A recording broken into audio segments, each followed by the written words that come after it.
اب سامعین محترم حضور کے اختیارات کے جو تیسرا حصہ اور تیسری جہت اور تیسری قسم ہے وہ تکوینی اختیارات. اختیارات کن. اختیارات کن. اللہ نے اختیارات کن بھی زبان مصطفیٰ کو دے دی. اب تینوں اختیارات میں جملہ دینے لگا ہوں. اختیارات تشریحی حضور نے جو فرمایا وہی حق ہے. اختیارات تشریعی حضور علیہ السلام نے جو فرما دیا وہ شریعت ہو گئی. اور اختیارات تکوینی حضور نے جو کہہ دیا وہ ہو گیا. میرے آقا نے جو فرما دیا وہ ہو گیا. یہ اختیارات کن ہے. انما امرہ اذا اراد شیئا ان یقول لہ کن فیکون. اللہ نے یہ شان کلیت بھی اپنے محبوب کو ڈالی. اب سامعین محترم بعض لوگ سوال کرتے کہ کیا حضور نے کبھی کو مردے زندہ کیے؟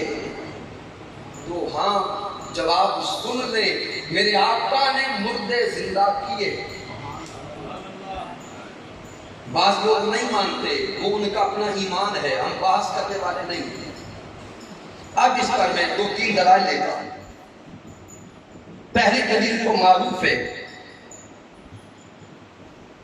جس کو امام اسقلانی روایت کرتے ہیں، امام زرقانی روایت کرتے ہیں، امام ابن کثیر نقل کرتے ہیں، امام جلال الدین السیوطی رحمۃ اللہ تعالی علیہ نقل کرتے ہیں کہ میرے آقا علیہ السلام کے صحابی حضرت جابر بن عبداللہ رضی اللہ تعالی عنہ جنہوں نے میرے آقا علیہ السلام اور آقا کے صحابہ کی دعوت پکائی،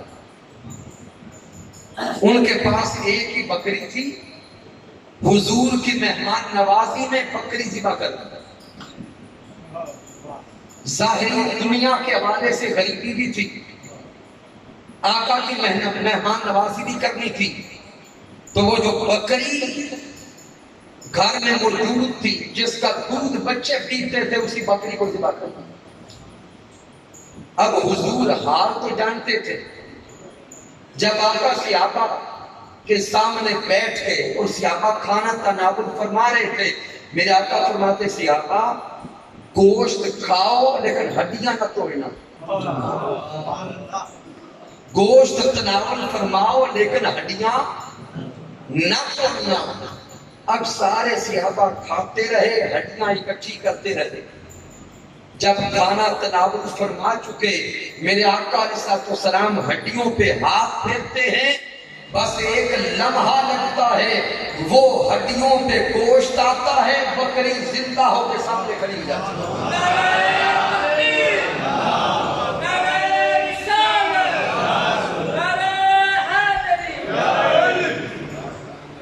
پھر سامعین دوسری جو اس میں روایت دینے لگا، حضور شیخ الاسلام ڈاکٹر محمد طاہر القادری مدثلہ والی کی کتاب ہے خصائص مصطفیٰ. اس کتاب کو پڑھیں کہ روایات اس کے اندر موجود ہیں. دوسری جو روایت دے رہا ہوں، ایک کافر کو میرے آقا نے ایمان کی دعوت دی. اس کو امام حلبی نے نقل کیا، قاضی عیاض رحمۃ اللہ تعالی علیہ نے الشفاء میں نقل کیا. میرے آقا نے اس کافر کو اسلام کی دعوت دی. وہ کہتا ہے کہ میں اسلام قبول تب کروں گا جب میری ایک شرط پوری کرے. میرے آقا نے فرمایا بولو.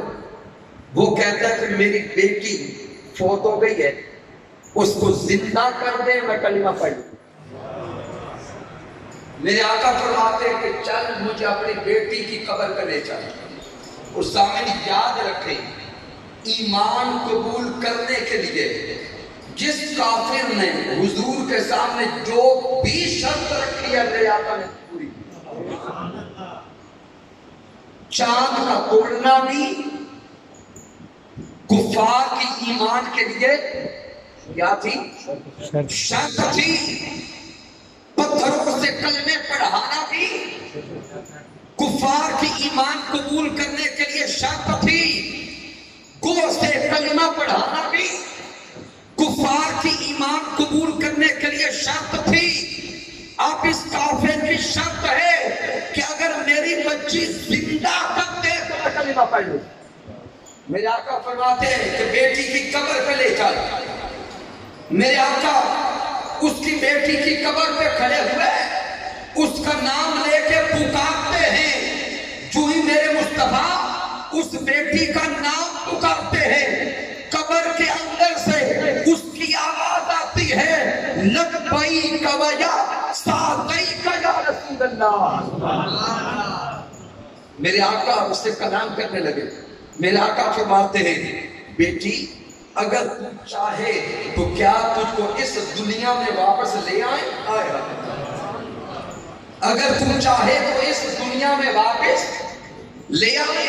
وہ بیٹی اندر سے بول کے کہتی ہے سنیں آقا مجھے اس دنیا سے زیادہ یہاں پہ اللہ کا قرب ملا، یہاں سکون زیادہ ملا ہے، میں اس دنیا میں واپس نہیں جانا چاہتی، لیکن اپنی بیٹی کی آواز اس کے بعد میں نے سن لی، بس آواز کا سننا تھا، وہ شخص میرے آقا کے قدموں پہ گر کے کہتا ہے آقا کلمہ پڑھا۔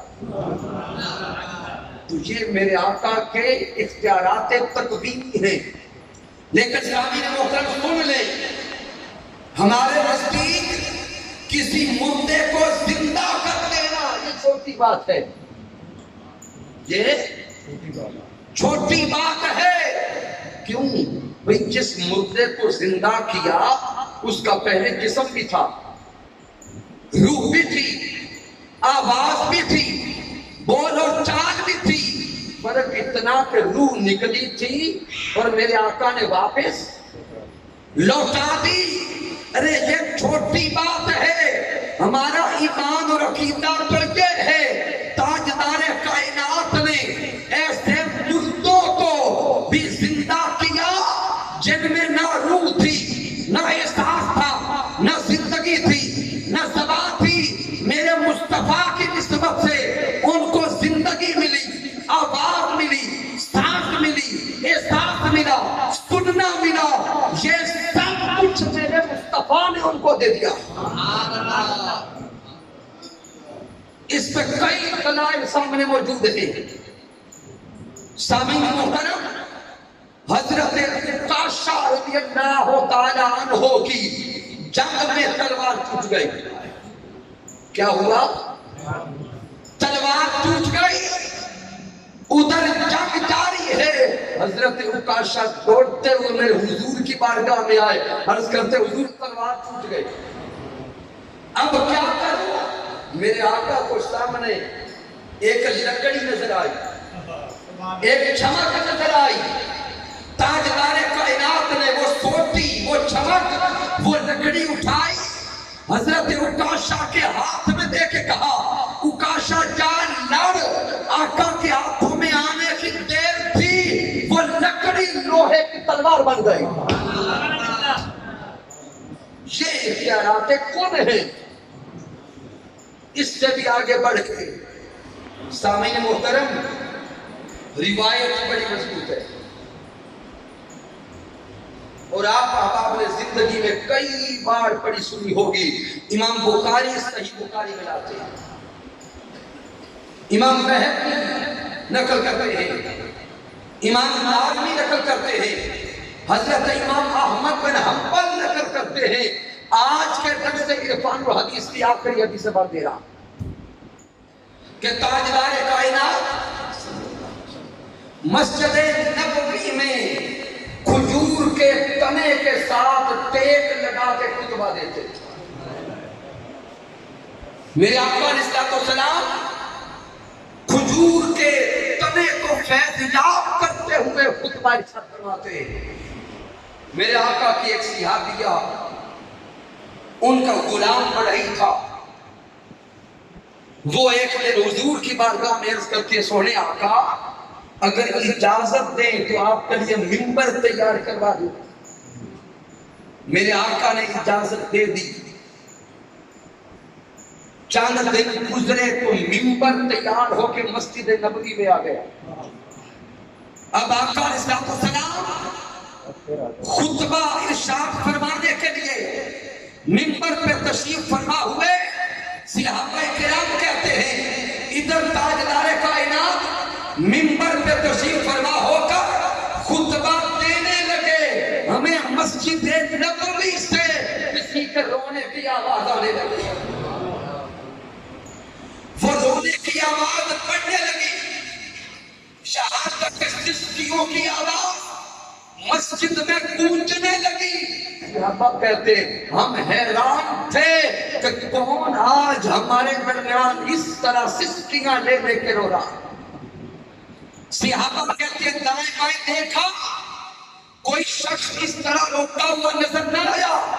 شہادت کے سسکیوں کی آواز اتنی بڑھ گئی کہ ہر کسی کو سمجھ آ گئی کہ وہ تنا رو رہا ہے. وہ تنا رو رہا ہے. ارے وہ کھجور کا تنا تاجدار کائنات کا فراق برداشت نہ کر سکا. وہ کھجور کا تنا حضور سے دوری برداشت نہ کر سکا. سونے حضور کے لیے رونے لگا. صحابہ کہتے ہیں رونے کی آواز یوں آ رہی تھی جیسے بچہ اپنی ماں کے لیے بلک بلک کے روتا. میرے آقا منبر سے نیچے اترے, اس کھجور کے تنے کو جا کے سینے سے لگایا, شفقت کا ہاتھ رکھا. صحابہ کرام بیان کرتے ہیں حضور تاجدار کائنات کا اس تنے کو سینے لگانا تھا, شفقت و محبت کا ہاتھ رکھنا تھا. وہ تنا آہستہ آہستہ یوں چپ ہوتا گیا جیسے ماں کے سینے سے لپٹ کر کسی کو سکون ملتا ہے تو کوئی آہستہ آہستہ رونا بند کر دیتا. میرے آقا اس کو